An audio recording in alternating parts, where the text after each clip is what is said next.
2 മണിക്കൂറോളം നീണ്ടുനിന്ന ശ്രമകരമായ രക്ഷാപ്രവർത്തനമായിരുന്നു കട്ടപ്പന ഫയർഫോഴ്സ് സേനാംഗങ്ങളുടെ നേതൃത്വത്തിൽ നടന്നത് എന്നുള്ളതാണ്. മുകളിലെ മണ്ണും കോൺക്രീറ്റും അടക്കം JCB വെച്ച് നീക്കിയതിന് ശേഷമാണ് ഓക്സിജൻ ലഭ്യത തീരെ ഇല്ലാത്ത ഡ്രെയിനേജിനുള്ളിലേക്ക് 3 ഉദ്യോഗസ്ഥർ ഇറങ്ങിച്ചെല്ലുകയും വലയും കയറും ഉപയോഗിച്ച് 3 പേരെ രക്ഷപ്പെടുത്തിയെടുക്കുകയും ചെയ്യുന്നത്. അതിൽ രണ്ടാമതായി പുറത്തെടുത്ത ആളുടെ ശരീരത്തിലേക്ക് കല്ലും മണ്ണും കോൺക്രീറ്റും അടക്കം വീണ സാഹചര്യം ഉണ്ടായിരുന്നു. അങ്ങനെ പരിക്ക് പറ്റിയിട്ടുണ്ട് അയാൾക്ക് എന്നുള്ളതാണ്. മറ്റ് 2 പേരെയും കൂടി പുറത്തെത്തിച്ച് 3 പേർക്കും ബോധം ഉണ്ടായിരുന്നില്ല. പുറത്തേക്ക് എടുക്കുമ്പോൾ 3 പേരുടെയും നില ഗുരുതരമാണ്. വിഷാംശം അടങ്ങിയ വായുവായിരുന്നു ഇതിനുള്ളിൽ ഉണ്ടായിരുന്നത്, ഡ്രൈനേജിനുള്ളിൽ ഉണ്ടായിരുന്നത്. അത് ശ്വസിച്ചു എന്നുള്ള ഒരു സംശയമുണ്ട്. ഡ്രൈനേജിനുള്ളിൽ ഉണ്ടാകുന്ന വിഷവാതകം അടക്കം ശ്വസിച്ചതാണ് ഇവരുടെ ഇപ്പോഴത്തെ ആരോഗ്യനിലയ്ക്ക് കാരണമായിട്ടുള്ളത്. ഇതേവരെ ബോധം വന്നിട്ടില്ല.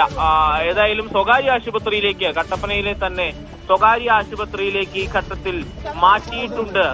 കട്ടപ്പനയിലെ സ്വകാര്യ ആശുപത്രിയിലേക്ക് ഇവരെ മാറ്റി എന്നുള്ളതാണ്. കൂടുതൽ ചികിത്സ നൽകാൻ ലക്ഷ്യമിട്ടുകൊണ്ടാണ്. പ്രാഥമികമായ ചികിത്സാ സംവിധാനങ്ങൾ മാത്രമേ കട്ടപ്പന താലൂക്ക് ആശുപത്രിയിൽ ഉള്ളൂ. അതുകൊണ്ട് തന്നെ തൊട്ടടുത്തുള്ള സ്വകാര്യ ആശുപത്രിയിലേക്ക് 3 പേരെയും ഉടനടി മാറ്റുകയാണ്. കൂടുതൽ വിദഗ്ധമായ ചികിത്സ നൽകുക എന്നുള്ളതാണ് ഈ ഘട്ടത്തിൽ രക്ഷാപ്രവർത്തനത്തിന്റെ ഭാഗമായി നടക്കുന്നത്. ജീവൻ രക്ഷപ്പെടുത്തിയെടുക്കുക എന്നുള്ളത് മാത്രമാണ്. നമുക്കറിയാം, ഡ്രെയിനേജിനുള്ളിൽ കുടുങ്ങിക്കിടക്കുന്ന വിഷവാതകങ്ങളടക്കം ശ്വസിച്ച് അബോധാവസ്ഥയിലായ നിലയിലാണ് ഈ 3 പേരെയും പുറത്തെത്തിച്ചിട്ടുള്ളത്. അവരുടെ ആരോഗ്യനില ഏത് നിലയിൽ തുടരുന്നു എന്നുള്ള കാര്യങ്ങൾ കൂടി ഇപ്പോൾ നമുക്ക് ലഭ്യമാകേണ്ടതുണ്ട്. ഏതായാലും പ്രാഥമികമായി നമ്മൾ മനസ്സിലാക്കുന്നത് അതീവ ഗുരുതരാവസ്ഥയിലാണ് 3 പേരും എന്നുള്ളതാണ്. നമുക്കറിയാം, 2 മണിക്കൂറോളമാണ് ഡ്രെയിനേജിനുള്ളിൽ കുടുങ്ങിക്കിടക്കേണ്ടി വന്നത്. നമ്മുടെ സംവിധാനത്തിന്റെ തന്നെ പരാജയമാണ് 2 മണിക്കൂർ എന്ന് നമുക്ക് പറയേണ്ടി വരും. ഒരുപക്ഷെ ഒരു ജീവൻ നഷ്ടമായാൽ അത് വലിയ ഒരു ദുരന്തം എന്ന് തന്നെ വിലയിരുത്തേണ്ടി വരും. ഈ ഘട്ടത്തിൽ ആരുടെ ഭാഗത്തു നിന്നാണ് ഈ വീഴ്ച ഉണ്ടായിട്ടുള്ളത് എന്നുള്ളത് പരിശോധിക്കേണ്ട ഒരു കാര്യം കൂടി ഉണ്ട്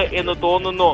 തന്നെ ഇത് നിലവിൽ നമ്മൾ മനസ്സിലാക്കുന്ന അനുസരിച്ചാണെങ്കിൽ ഓറഞ്ച് എന്നു പേരുള്ള സ്വകാര്യ ഹോട്ടൽ അവരുടെ തന്നെ താല്പര്യത്തോടു കൂടി തൊട്ടുമുമ്പിലുള്ള സ്ഥാപനത്തിന്റെ തൊട്ടുമുമ്പിലുള്ള ഓട വൃത്തിയാക്കുവാൻ വേണ്ടി ചുമതലപ്പെടുത്തിയ ആളുകളാണ് ഈ 3 തമിഴ്നാട് സ്വദേശികളായ ആളുകൾ. അതിന്റെ ഭാഗമായിട്ടാണ് അവർ ആ ഡ്രൈനേജിനുള്ളിലേക്ക് ഇറങ്ങേണ്ട അവസ്ഥ ഉണ്ടാകുന്നത്. നിയമം മൂലം നിരോധിക്കപ്പെട്ടിരിക്കുന്ന പ്രവർത്തനമാണ് തോട്ടിപ്പണി. ഇന്ത്യയിൽ ഡ്രൈനേജ് സംവിധാനത്തിനുള്ളിൽ മനുഷ്യരിറങ്ങി ശുചീകരണ പ്രവർത്തനങ്ങൾ നടത്താൻ നിയമപരമായി സാധ്യതയില്ലാത്ത ഒരിടത്താണ് 3 തൊഴിലാളികൾ ഡ്രൈനേജിനുള്ളിൽ കുടുങ്ങിക്കൊടുക്കുകയും 2 മണിക്കൂറോളം അതിനുള്ളിൽ ഓക്സിജൻ പോലും ഇല്ലാതെ പെട്ടുപോവുകയും ചെയ്യുന്നത്. ഉടനടി രക്ഷാപ്രവർത്തകരുടെ കൃത്യമായ ഇടപെടലിന്റെ ഭാഗമായിട്ടാണ്, ഫയർഫോഴ്സ് സേനാംഗങ്ങളുടെ കൃത്യമായ ഇടപെടലിന്റെ ഭാഗമായിട്ടാണ് ഈ ഘട്ടത്തിൽ അവരെ 3 പേരെയും പുറത്തെത്തിക്കാനും ഉടനടി തന്നെ ചികിത്സാ സംവിധാനങ്ങൾ ലഭ്യമാക്കാനുമുള്ള സാഹചര്യങ്ങൾ ഒരുങ്ങി വന്നത് എന്നുള്ളതാണ്. ഏതായാലും ഇപ്പോൾ അവർ സ്വകാര്യ ആശുപത്രിയിലേക്ക്, തൊട്ടടുത്തുള്ള സ്വകാര്യ ആശുപത്രിയിലേക്ക് മാറ്റിയിട്ടുണ്ട് എന്നുള്ളതാണ്. അതിനുള്ള പ്രവർത്തനങ്ങൾ ഈ ഘട്ടത്തിൽ നടന്നു വരുന്നു. ഏതായാലും ജീവൻ രക്ഷപ്പെടുത്താനുള്ള ശ്രമമാണ് ഈ ഘട്ടത്തിൽ നടക്കുന്നത്. ഏതു തരത്തിലും ജീവൻ രക്ഷപ്പെടുത്തിയെടുക്കുക എന്നുള്ളത് മാത്രമാണ് ഉള്ളത്. പ്രാഥമികമായ ചികിത്സാ സംവിധാനങ്ങൾ മാത്രമായിരുന്നു കട്ടപ്പന താലൂക്ക് ആശുപത്രിയിൽ ഉണ്ടായിരുന്നത്. അത് നൽകിയതിനു ശേഷമാണ് തൊട്ടടുത്തുള്ള സ്വകാര്യ ആശുപത്രിയിലേക്ക് ഇപ്പോൾ 3 പേരെയും മാറ്റിയിട്ടുള്ളത്. അതീവ ഗുരുതരാവസ്ഥയിലാണ് 3 പേരും ഉള്ളത് എന്ന് നമ്മളിപ്പോൾ മനസ്സിലാക്കുന്നത്. ആഷിഖ്, ഇതിൽ നേരത്തെ ആഷിഖ് സൂചിപ്പിച്ചതുപോലെ ആരുടെ ഭാഗത്തു നിന്നാണ് ഈ വീഴ്ച ഉണ്ടായത് എന്നുള്ളത് വളരെ ഗുരുതരമായിട്ടുള്ള ഒരു കാര്യം കൂടിയാണത്. കാരണം ഈ രീതിയിൽ അവരെ ഇത്ര ആഴമുള്ള ഇല്ലെങ്കിൽ ഇത്ര അപകടകരമായിട്ടുള്ള ഒരു സാഹചര്യത്തിൽ ഇറക്കി വിടുക എന്ന് പറയുന്നത് തന്നെ വലിയ മോശമാണ്. ആ തൊഴിലാളികളുടെ അത്രയധികം അനീതിയാണ് കാണിച്ചിരിക്കുന്നത് എന്നതുകൂടിയാണ്. ജീവൻ നിലനിർത്താൻ സാധിച്ചാൽ പോലും ആ തെറ്റല്ലാതാകുന്നില്ല എന്നുള്ളത് കൂടിയാണ്. അതിൽ നടപടി ഉണ്ടാകില്ലേ? അതുമായി ബന്ധപ്പെട്ട് എന്ത് വിവരങ്ങളാണ് ലഭിക്കുന്നത്? ഇത് നഗരസഭ അറിഞ്ഞുകൊണ്ടാണോ? ജനപ്രതിനിധികൾ ആരെങ്കിലും ഇതിൽ ഇടപെട്ടിട്ടുണ്ടോ? ഇതെങ്ങനെ ഈ ആളുകളെ എത്തിച്ചു? എങ്ങനെ ശുചീകരണത്തിന് നിർദ്ദേശം നൽകി എന്നൊക്കെയുള്ള കാര്യങ്ങൾ വ്യക്തമാവുന്നുണ്ടോ?